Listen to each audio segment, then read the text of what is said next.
Bismillahirrahmanirrahim. Assalamualaikum warahmatullahi wabarakatuh. Perkenalkan, nama saya Wanda Amanda Fatmadi, Prodi Pendidikan Agama Islam, Fakultas Tarbiyah. Tujuan saya membuat video ini untuk memenuhi tugas akhir mata kuliah pengembangan kurikulum.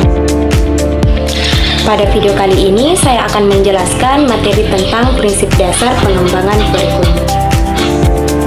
Sebelum kita memasuki pembahasan, terlebih dahulu kita harus mengetahui apa sih itu pengembangan kurikulum.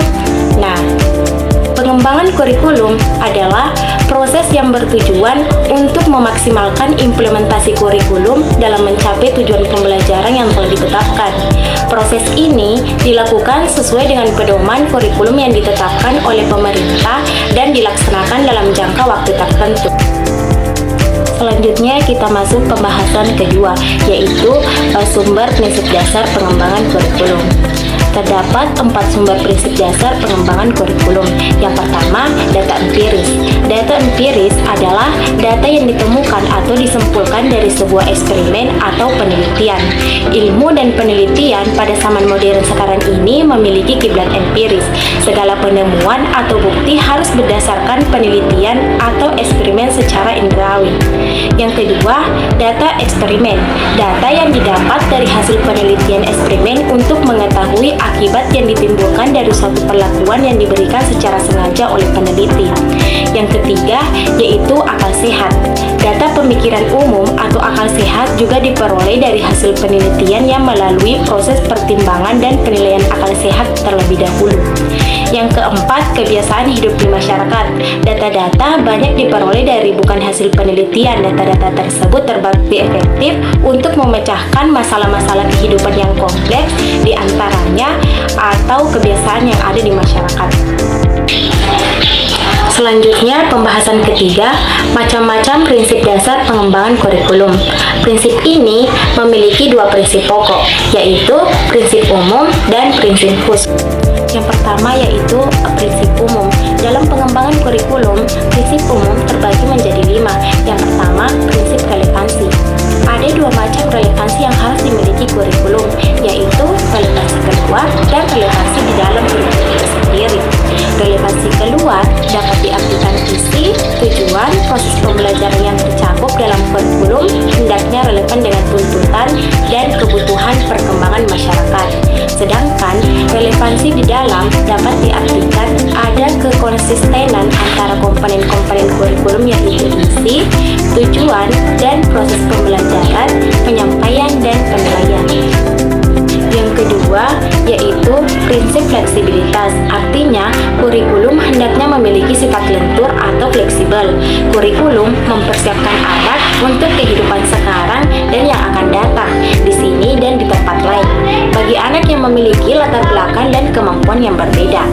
Yang ketiga yaitu prinsip kontinuitas. Artinya, perkembangan dan proses pembelajaran berlangsung secara berkesinambungan, tidak terputus-putus atau terhenti. Oleh karena itu, pengalaman-pengalaman yang disediakan kurikulum hendaknya berkesinambungan antara satu tingkat kelas dengan kelas lainnya, antara satu jenjang pendidikan dengan jenjang yang lain, dan juga dengan jenjang pendidikan dengan pekerjaan.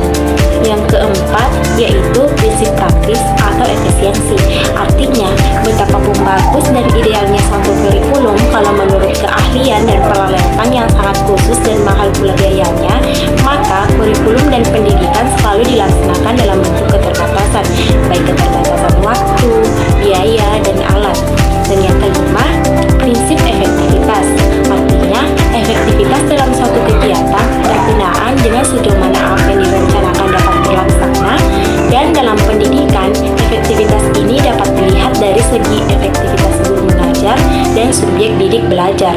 Sementara dalam rangka pengelolaan kurikulum dan pengembangannya, usaha untuk meningkatkan efektivitas kegiatan belajar subjek didik dilakukan dengan memilih jenis-jenis metode dan alat yang dipandang paling ampuh dalam mencapai tujuan yang diinginkan. Yang kedua yaitu prinsip khusus, terbagi menjadi 5. Yang pertama, prinsip tujuan pendidikan. Artinya, menyusun kurikulum berdasarkan tujuan pendidikan yang jelas. Dan yang kedua, prinsip isi pendidikan. Artinya, artinya memastikan isi kurikulum relevan dan sesuai dengan kebutuhan siswa. Yang ketiga, yaitu prinsip proses pembelajaran, di mana proses ini mengembangkan metode pelajaran yang efektif dan menarik. Yang keempat, yaitu prinsip media dan alat bantu pembelajaran, artinya menggunakan media pembelajaran yang tepat untuk menggunakan atau untuk mendukung proses dalam belajar mengajar.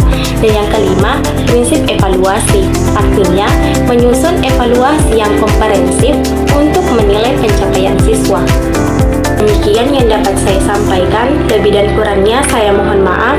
Semoga ilmu ini bermanfaat bagi kita semua. Sekian dari saya, wabillahi taufiq wal hidayah. Wassalamualaikum